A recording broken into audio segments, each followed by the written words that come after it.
Zara Phillips and Mike Tindall, two elite sports people, but from very different worlds. Do you bow, do you curtsy, what on earth do you do? Zara, a royal wild child. She moves in with this boyfriend, has a tumultuous relationship, it's up and down like a yo-yo, on and off like a dodgy light bulb. And Mike Tindall, a rugby-loving Yorkshireman. He was in his blood from an early age. Started playing from the age of around 7. He was a regular lad. He was a bit of a joker. Their romance had intrigued the world. She's as down to earth and as normal as you possibly can be when you're born into one of the most dysfunctional and abnormal families in Britain. Would the prankster from the England team be able to curb his ways and toe the royal line? I'd have been much more surprised if she'd fallen for some titled aristocrat. A down-to-earth royal couple like no other. Mike and Zara had vowed to make it the party to end all parties, and it certainly lived up to that billing. So have the royals' most unlikely couple succeeded where others have failed? They're accessible, they're down to earth, they're low-key, they live their own lives, they make their own decisions.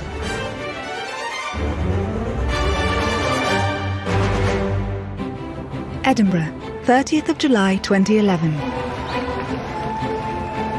Zara Phillips ties the knot with former rugby union player Mike Tindall.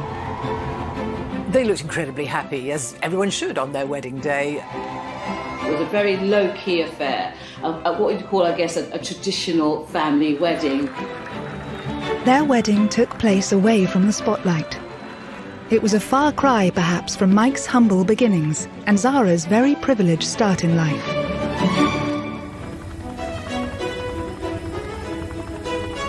Zara was born on the 15th of May 1981. Good evening. Princess Anne tonight gave birth to a baby girl, a sister for Peter, who's now 3, and she's the Queen's first granddaughter. But whatever her name, she'll be 6th in line to the throne. From the outset, Zara would be different from the royals who had gone before. She was also the first granddaughter of a monarch to be born without a royal title. I think not having a title has really set Zara free, which is what her mother wanted. It means that she doesn't carry out any official royal duties. I mean, she's hardly royal at all. It's just a coincidence of birth, really. Despite Zara's lack of title, she was born a royal, and with that comes a bubble of wealth, pomp and public attention.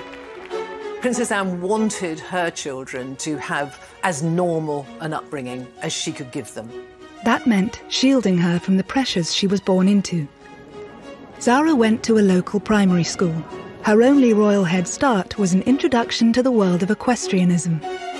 Horses are absolutely in Zara's DNA. If you cut her open, running through her like a stick of rock would be horses. Undoubtedly, she was sitting on ponies before she could walk. Ponies and horses are just part of her mother's life and her grandmother's life. 200 miles north in Yorkshire, Michael James Tindall was born in the market town of Otley. His dad was a banker and his mum, Linda, was a social worker. Look back a little further in his family tree and there are stonemasons, bootmakers, weavers. Like Kate Middleton, his ancestry is resolutely working class. From an early age, Mike showed signs of enjoying sport, and rugby was the favourite in his family. The Tindall family have got a massive connection with Otley Rugby Club. Philip, Mike's father, was captain there, and a lot of his uncles played for the club, and then his cousins as well. Mike's parents, Phil and Linda, worked hard to send their son to a private school, renowned for its rugby. Mike came into the senior school as an 11-year-old, and he was a very talented sportsman in a very talented year. When I was in charge of under-12s, it was the first team he played for. Then I was coaching rugby and teaching him sport through the school. And his maths teacher, Mr. Fitzsimons, remembers him well. Mike was quite a character. He could be a bit cheeky sometimes, even a bit naughty. He would have called me Sir or Mr. Fitz, or when he thought I wasn't listening, Fitzy. He was a regular lad. He was a bit of a joker. He used to tease me that I looked like Phil from EastEnders. I don't know if Mike would ever describe himself as a mathematician, but he used to work hard. It perhaps didn't come as easily to him as some of the other things he did in school. Aged just 13, Mike had his first encounter with royalty, when the Queen attended his school to present a trophy. Mike was actually at the school when the Queen came to visit in 1991 as part of the 400-year-old celebrations, but I very much doubt he would have expected to one day marry the Queen's granddaughter. Despite this brief introduction to the Queen, Mike was firmly focused on the sport he loved and becoming the best he could be. Mike was outstanding, and I often found myself having to substitute him so that we could give the other team the opportunity to play a little bit of rugby. Well, the other lads recognised it. He was a big, powerful, strong athlete and a very good rugby player. I remember watching our first Twickenham final as a school in 1995, and he came on as a replacement. He was only in year 11 and quite quickly went on this confident run with the ball, and I think that summed him up really. He wasn't fazed by the challenges that faced him, either in the maths classroom or on the rugby pitch. It was becoming clear Mike could go way further with his career and his talent than anyone could have dreamed of. He was snapped up by England schools, rugby, which meant that he was whisked off to Australia for a 7-week tour. I mean, what 18-year-old wouldn't grab that chance? And he did with both hands. I mean, he excelled. When Mike was leaving school in 1997, rugby was just turning professional, and he had the offer of a professional contract at Bath. He also had a place at university, and he really wasn't sure what to do. I think I remember saying to him, well, what have you got to lose? You know, go and give it a go. You can always go to uni next year. While Mike was making waves on the rugby field, there were rumours of an emerging talent in the equestrian world. Looking after horses is hard work, and Zara's experience gained at an early age had begun to pay off. In Pony Club, you don't just get to get on your horse, your pony, and enjoy the spoils of competitive glory. You have to be able to prove at every stage that you can do all of the work that's involved. You can't just have the glory of riding. So I think it really instilled a work ethic in Zara, which she maintains to this day. And I think that's what she got from her early life, and probably very good for her. But it was only at Burghley Horse Trials that people started to take her seriously. The Burghley Horse Trials is a very big event in the equestrian world, and she came second in that in 2003. That was a big achievement. I think that was the moment where people really sat up and went, no, this girl is serious. There are very, very, very good professional riders in this sport who will spend their entire career looking for a second place at Burghley, and she managed it. But Zara was struggling to keep her public and private lives separate. Royal rebel Zara Phillips is in trouble again after brawling with her boyfriend in public. Facing criticism for her wild child antics, Zara flew to Australia. The trip would transform her life. For most people, when they go on their gap year, they never think they're going to meet their future husband or wife. But for Zara Phillips, that stop off in Australia in 2003 changed her life forever.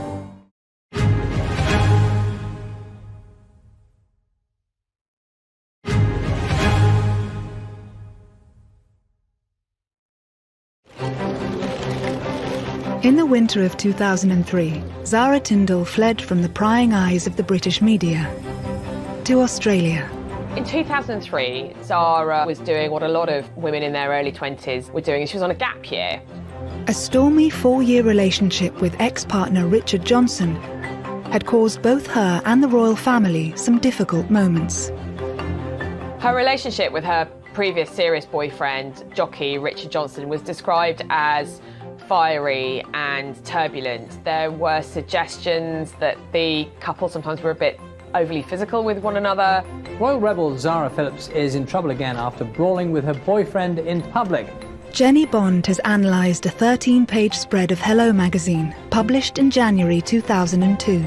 Richard arranged with Hello magazine a spread which was meant to be mostly about him, but of course when it came out there were pages of pictures, and Zara was in nearly every one of them. Zara Phillips has been accused of being the latest royal to cash in on her status. She was cashing in on her royal connections. Her professional life was also on hold. Her horse Toy Town suffered an injury and she was unable to compete in the upcoming Olympics. It's hard to put into words, really, how strong the bond is between these riders and their horses. Day in and day out, these horses become your world. Heading to the other side of the world to escape, relax and reset seemed her only option. Already in Sydney, Australia, was Mike Tindall, Now an England centre, he was at the pinnacle of his career and was playing in the Rugby World Cup. England were going great guns. They'd actually won in New Zealand for the first time since 1973. That gave the nation real hope that they could go back there to Australia and lift the World Cup. Mike was a huge part of that team. Mike had spent his entire career working towards this moment. But in a tactical move, the England manager reshuffled the squad and Mike was excluded.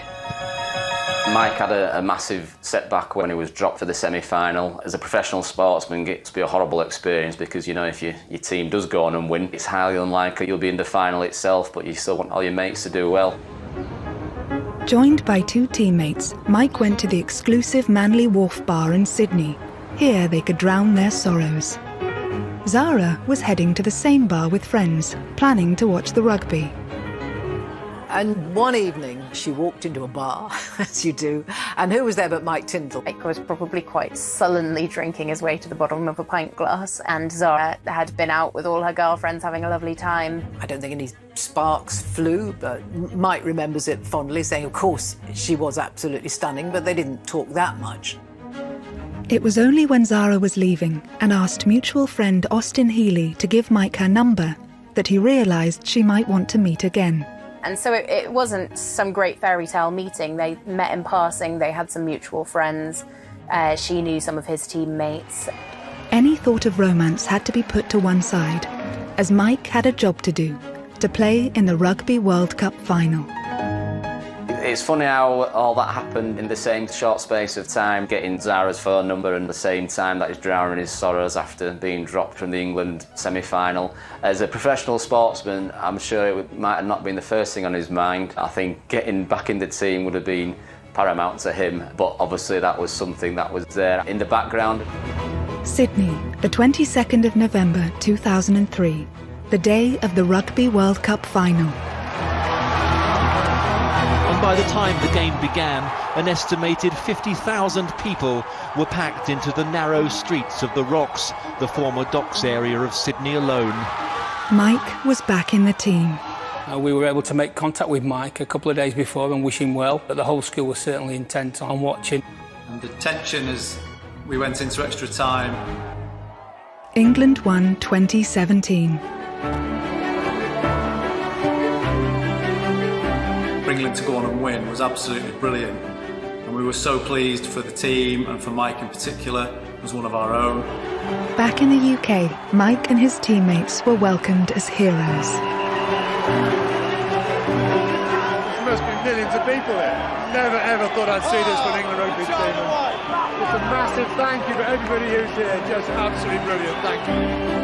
That 2003 World Cup winning rugby team, they were gods when they came back, absolute gods. In a flash, Mike had gone from a fairly well-known sportsman to a huge British star.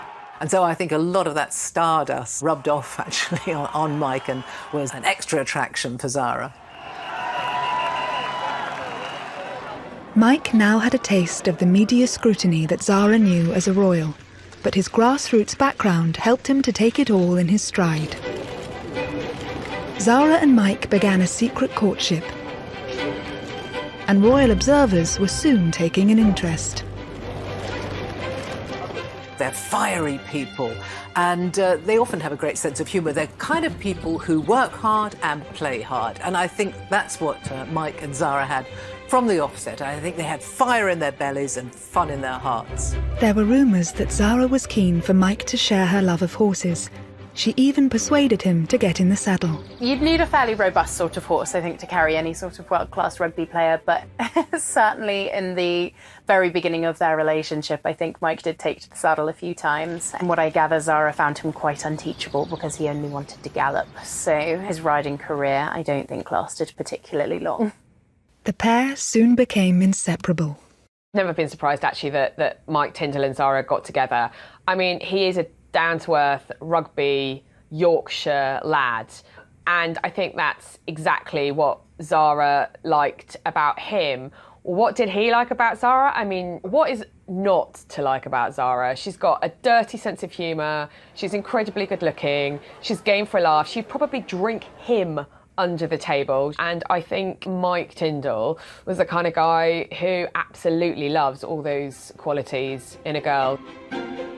The press were at every event, keen to capture a moment that confirmed Zara and Mike were an item. And it wasn't long before their first public kiss was caught on camera.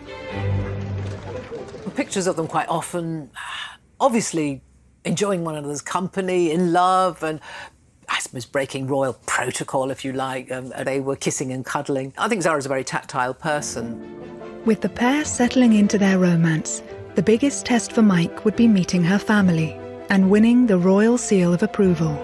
The royal family are historically enormously sporty people. They would have taken a huge interest in what he does for a living. I can't imagine that took the pressure off him for a moment. Anne had opted for a man from Civvy Street for her second marriage, so it was no surprise that she approved of down-to-earth Yorkshireman Mike. Next up was meeting the Queen.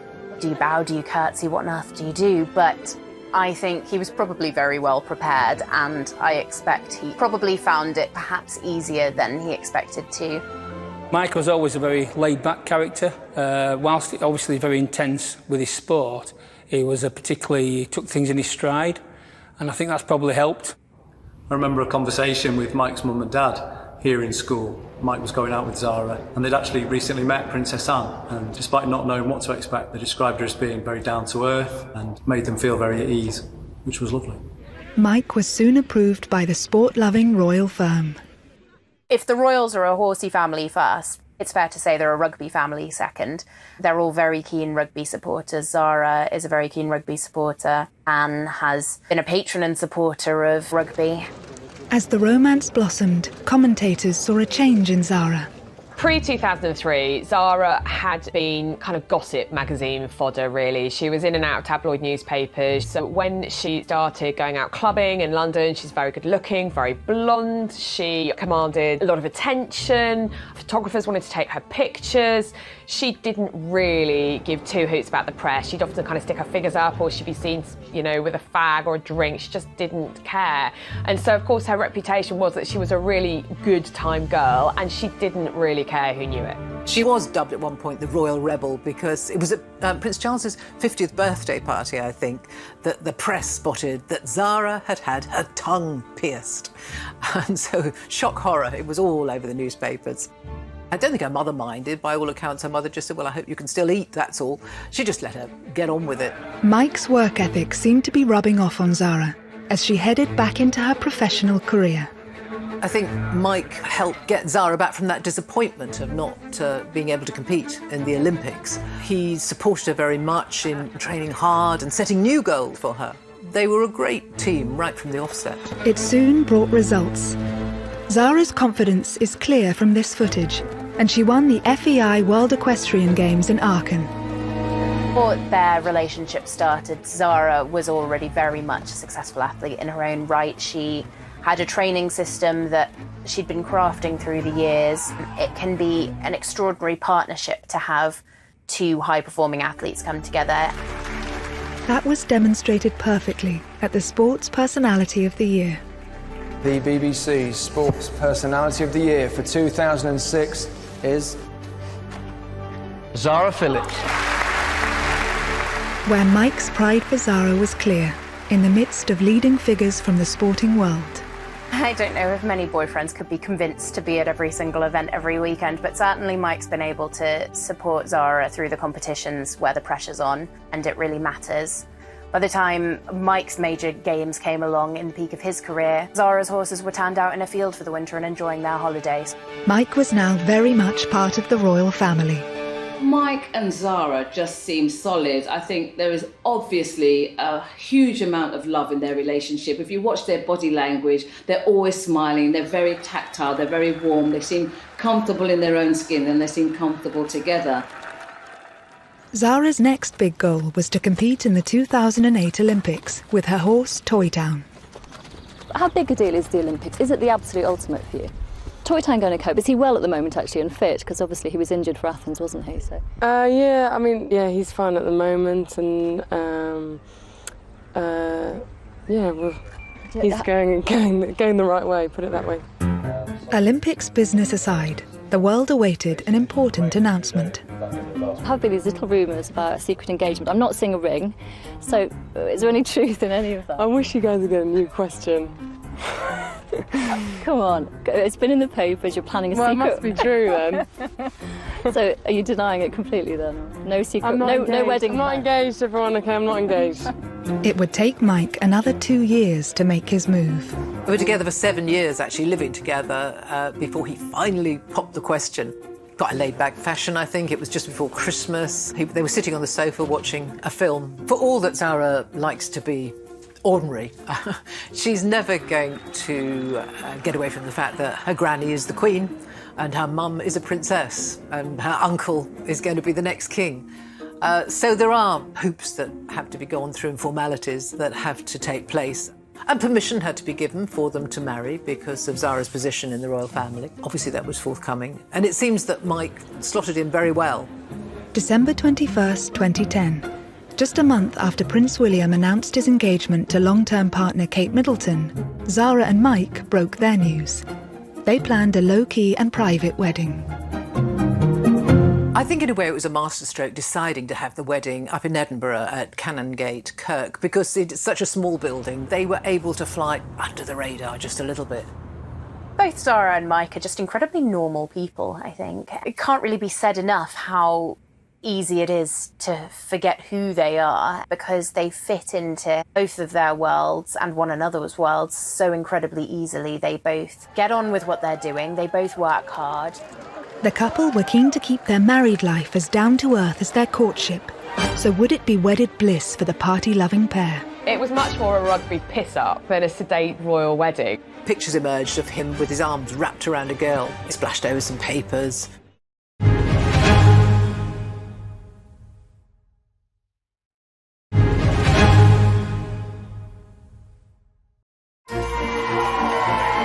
On the 30th of July 2011, Zara and Mike tied the knot with a ceremony at the Canongate Kirk on the Royal Mile in Edinburgh. The couple were starting their married life together the way they meant to go on. This was to be a private family wedding, with the world's media kept firmly outside the modest 17th century church. I think Mike and Zara did themselves a great favour, actually, by getting married just a few months after the big event, which was William and Catherine's wedding. You know, we all had a bit of wedding fever that year, 2011. And so I suppose 2 or 3 months later, they were able to fly under the radar just a little bit. Obviously, there was some press coverage and there was interest.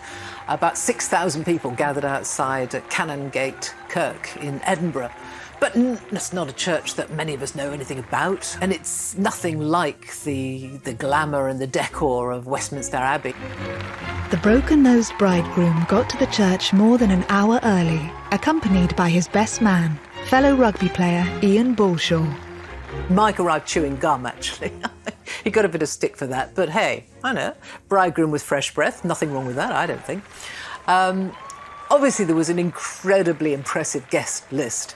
No heads of state, no dignitaries, they didn't need that. But they had the Queen and the Duke there and all the senior members of the royal family. So it was a very posh wedding in that way. It wasn't a big public occasion. You know, the cameras were not allowed into the church.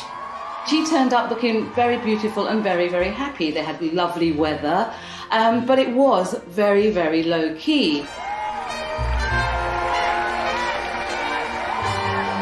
Her wedding dress, yes, was beautiful and glamorous, but it wasn't ostentatious and it wasn't showy, I don't think. I think it was just, it's a special day and it requires a special dress. So I think it was beautiful and it was her. On the day, I think both Zara and Mike Tindall looked at their peak of happiness, which you would expect on your wedding day. But I think the reality with them is that they are a couple very much in love. I think she's met her soulmate in him. After the ceremony, the Queen and Duke of Edinburgh stayed at the reception just long enough for a glass of bubbly, before returning to Balmoral by helicopter. As the evening progressed, the proceedings became more informal, aided by free-flowing vodka. A throwback to the newlyweds' wilder times. So Mike and Zara's reception at Holyrood House, which is the royal residence in Edinburgh, very prim and proper, was a raucous affair. I think definitely it was the first time a vodka fountain had ever been seen in a royal palace, and it definitely caused some consternation with the men in grey suits. Everyone got absolutely annihilated. Certainly people who left the reception in the early hours from the Palace of Holyrood were very worse for wear. Some of them couldn't walk properly. I mean, it was very obvious that a good time had been had by all. The booze was free flowing, and Mike and Zara had vowed to make it the party to end all parties, and it certainly lived up to that billing. But these wild festivities could have been the prelude to the shortest royal marriage ever.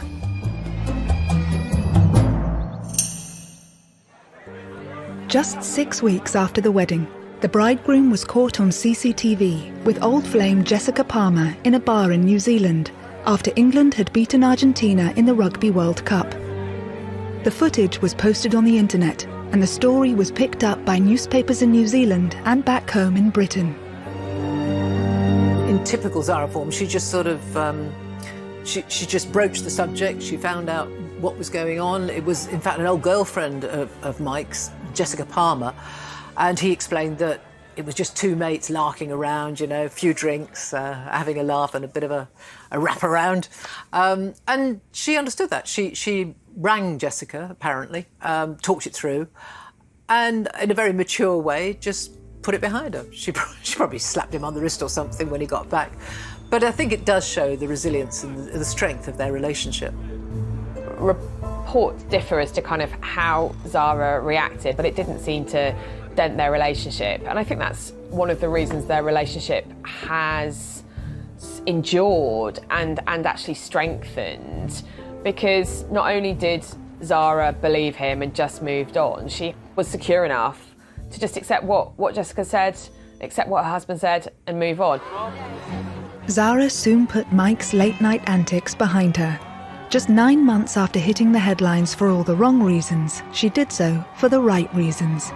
She made the British eventing team for the Olympic Games. I think in a lot of ways she probably felt that she was fighting to prove herself again, to prove that she wasn't a flash in the pan who'd come out, done a couple of incredible things and then done nothing since.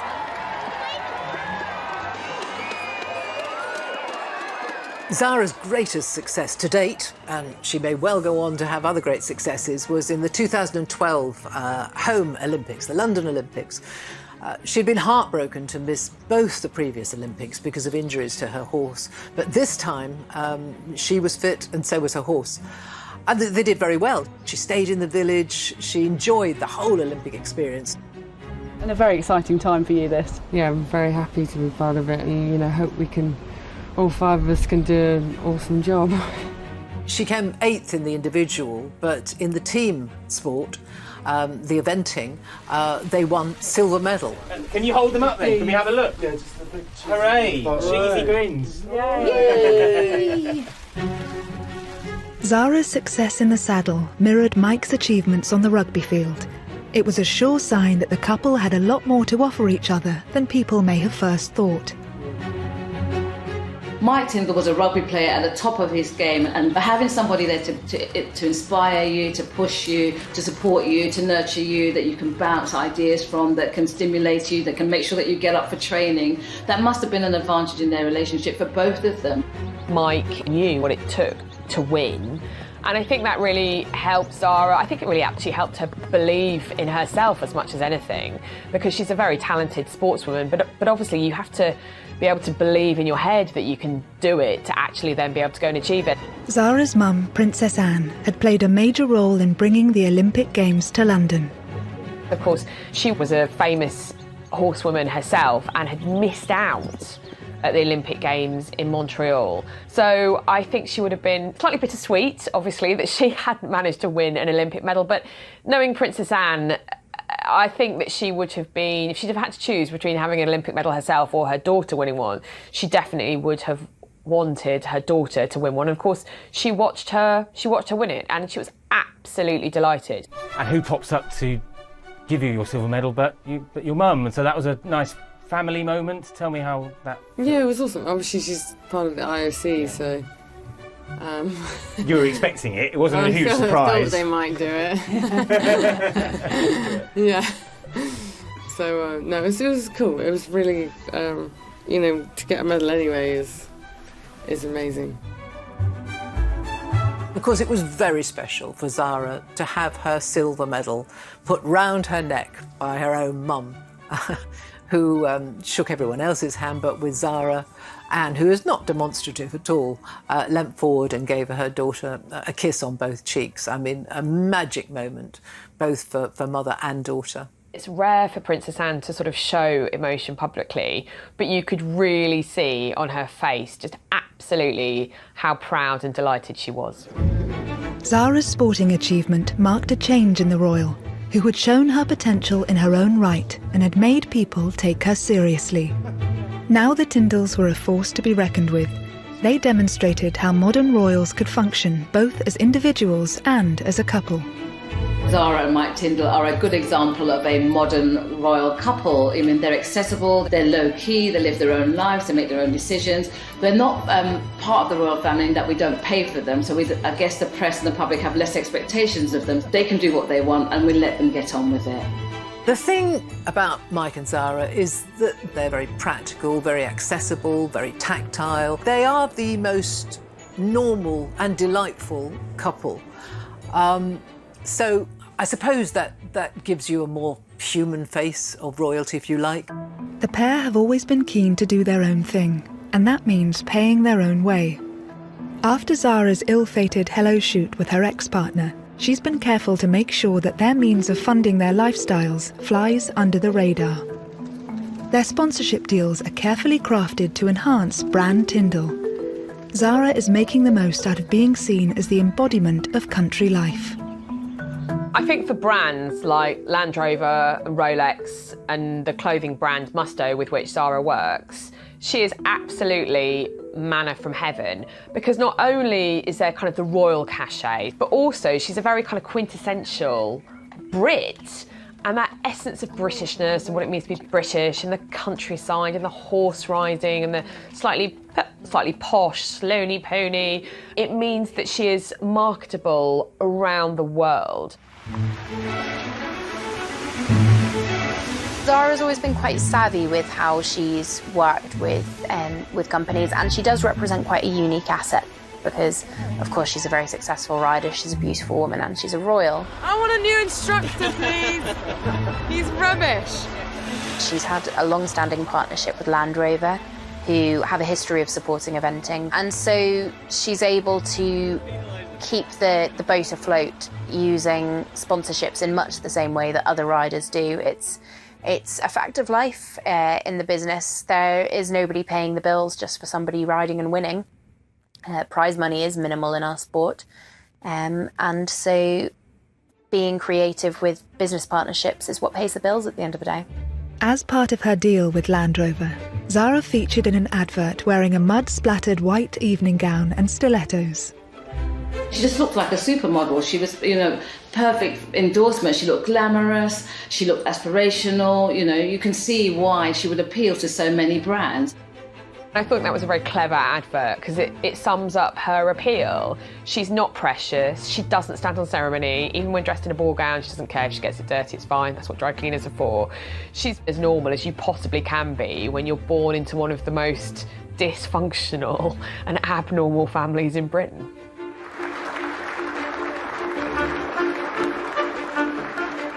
I think the fact that Zara's life revolves around an incredibly public-facing sport has allowed her to have a sort of duality to her life that would probably be quite hard to achieve for most royals. She's, I would say, a career woman first and a royal second. She doesn't make a song and dance about the fact that she's a royal. At the end of the day, what it all comes down to is the work and the horses and the competition. Meanwhile, Mike has appeared on several celebrity TV programmes since retiring from the rugby field. He is a patron of 3 charities and has also turned his hand to after-dinner speaking. Mike is his own business. He is the business, as many famous sporting personalities are. He can earn a lot of money on the after-dinner circuit. Obviously not during the year we've had with lockdown, but that's a very lucrative source of income for him. He also has endorsements and sponsorships. He can be a brand ambassador. So he uses his name and his success as a rugby player. For the Tindalls, family is everything. They've carved out a role for themselves as confidants and friends. Mike has used his status to support the issues that affect his family, like Parkinson's disease. Spoke to him a couple of years ago for a piece on his. He was doing a charity cycle event across the south of France in aid of Parkinson's Trust. Obviously, his father's suffering from Parkinson's, and things like that. He was always wanting to help others. And likewise for Zara, she's made sure that she's there for her cousins, who are constantly in the media spotlight. Although Zara's not a working royal, she's still a senior member, really, of the royal family, and her relationship with the future King William is very close, and that closeness was really signified when William made Zara godmother to Prince George. It's a very close relationship. I mean, they're very close in age. They've got an awful lot in common. They've got the same granny. So she's very close to her cousins. Despite the pivotal role they play within their families, some of their own decisions have been called into question. Princess Zara would not have been allowed to sell pictures of her firstborn to Hello magazine. And they've been accused of making money out of their royal name.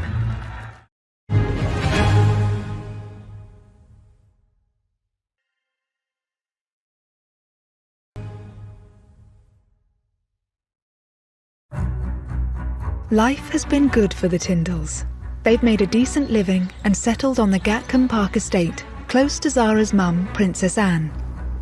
They soon started a family, but eyebrows were raised when the couple sold highly personal photos of the Queen's great-granddaughter, Mia Grace, to the same magazine that upset the royal household last time Zara was featured.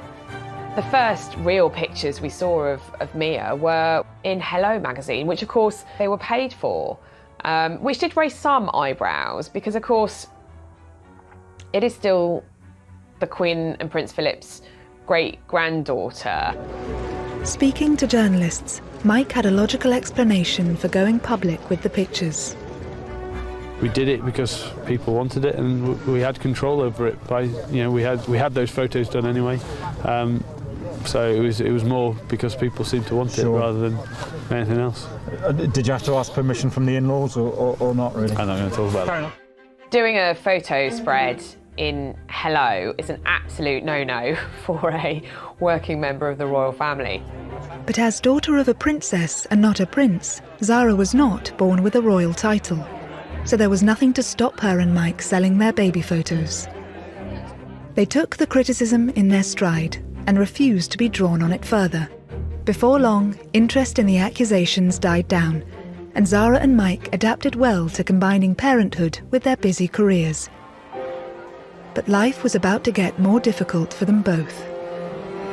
Even for such a happy, successful couple as Mike and Zara, life isn't always smooth sailing. And they had the tragedy of 2 miscarriages, actually, between their two daughters. The first was quite late on, actually, and Zara had to go through with the birth, which must have been terrible. And of course, everyone knew she was pregnant by that stage. So it was very, very distressing. Zara later gave an interview to raise public awareness, tackling this very painful issue head-on in a way that many people could relate to. I thought it was incredibly brave that she talked about it, actually. And I think it really does help other women, other men, when people in the public eye talk about those very distressing, those very difficult experiences. Zara and Mike were lauded for their honesty, and the couple seemed to draw strength from each other. It wasn't long before they were able to announce the happy news that Zara was pregnant again. She and Mike attended Harry and Meghan's wedding in 2018, just weeks before the birth. They hit the headlines simply by being at the service. It was quite funny watching Zara sitting on the very hard pews in St George's Chapel at Windsor Castle. You could tell that she was so uncomfortable. It was quite hot. Mike was fanning her with the order of service. And when Bishop Curry, the American preacher, was kind of firestone and ashes and brimstone in the pulpit delivering his sermon, she was desperately trying not to laugh. Zara and Mike's second daughter, Lena Elizabeth, was born on the 18th of June 2018, and the pair share parenting duties. I think Mike is quite a hands-on dad. He'll look after the kids while Zara goes out and does the mucking out the stables and gets the horses fed and watered. So he's a modern dad in that way. Obviously, you can't give birth and jump straight back on a horse, but Zara hasn't let it stand in her way, actually, and as soon as she could, she was back out riding, back out training, and she's continued to do that. You know, motherhood does not mean the end of your life, you know, it's just another chapter. She's committed to family, she's committed to her sport, she's made both of them work in a very successful way. So I think she's probably in a really good space. With his after-dinner speaking engagements currently on hold due to COVID, Mike has been providing a refreshing insight into family life. Whether it's posting a selfie on Instagram after his face was painted by Mia, or talking on the chatty podcast The Good, the Bad and the Rugby, which he co-hosts, he is opening up in an unprecedented and unroyal way about his and Zara's personal life. It's been a good week for me. I had a little scan last week, third Tindall on its way. I'd like a boy this time. I've got two girls. I would like a boy, but I will love it whether it's a boy or a girl, but please be a boy. It was a far cry from the more formal announcements made by more senior royals. A few months later, Mike's wish came true. Zara gave birth to a baby boy, in rather dramatic circumstances. Baby Lucas arrived so quickly, there wasn't time for Mike and Zara to get to hospital. On the Saturday night, Zara had started suffering some contractions, and the plan had been for her to give birth in the local birthing centre where Lena had been born. Again, Mike turned to his rugby podcast to share the very personal details of his son's rather rapid arrival. Sunday got even better because a little baby boy arrived at my house. Arrived very quickly, didn't make it to hospital, on the bathroom floor. You're kidding me! Stop up. So yeah, it was run into the gym, get a mat, get into the bathroom, get the mat on the floor, towels down, brace, brace, brace. I think Mike Tindall has ended up being an asset to the royal family in that he's a connection to, I guess, us. You know, he's normal, he's authentic, he has a great sense of humour, he's a solid father. He loves Zara, he loves their family. He's made them a very modern family. With the arrival of baby Lucas, possibly there might be another rugby player in the family. Maybe he'll be the one who gets to run out at Otley eventually. But yeah, I imagine that at some point he'll be getting the rugby bug. Mike must be elated because he finally gets the boy that he wanted, and that, there's no doubt, being a rugby player, you can imagine that kid will be out on the pitch, on the field with his dad, having a great time.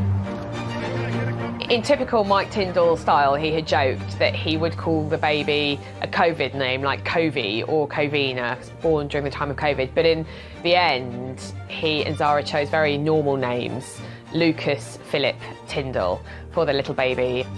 And of course, Philip was a rather charming nod to both Prince Philip, Zara's grandfather, and Mike's father, who is also called Philip. Naming their baby after close relatives from both their families is just another sign of how well Zara and Mike work together. They just strike me as people that love each other, comfortable in their own skins, and are good for each other, I guess. The idea of a royal finding love in Otley is the stuff of fairy tales. I think Zara needed a big, strong character just like Mike, and someone who shared her passion for sport. And while the pair have proved they are by no means perfect, they've ensured the longevity of the young royals for another chapter. I think they're an incredibly likeable couple. You see them joking around together, very tactile, always a hand on his arm or his arm around her. They seem genuinely a lovely couple to be around and really, really good fun.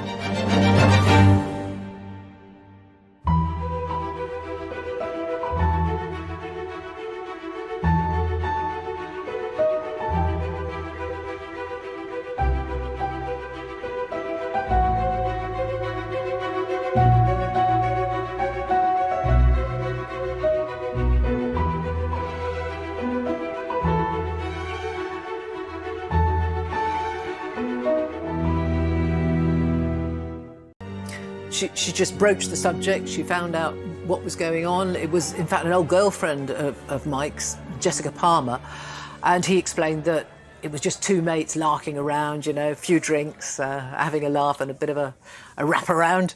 And she understood that. She rang Jessica, apparently, talked it through, and in a very mature way, just put it behind her. She probably slapped him on the wrist or something when he got back. But I think it does show the resilience and the strength of their relationship. Reports differ as to kind of how Zara reacted, but it didn't seem to dent their relationship. And I think that's one of the reasons their relationship has endured and actually strengthened, because not only did Zara believe him and just moved on, she was secure enough to just accept what Jessica said, accept what her husband said, and move on. Zara soon put Mike's late-night antics behind her.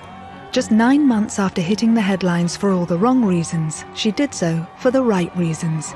She made the British eventing team for the Olympic Games. I think in a lot of ways she probably felt that she was fighting to prove herself again, to prove that she wasn't a flash in the pan who'd come out, done a couple of incredible things and then done nothing since.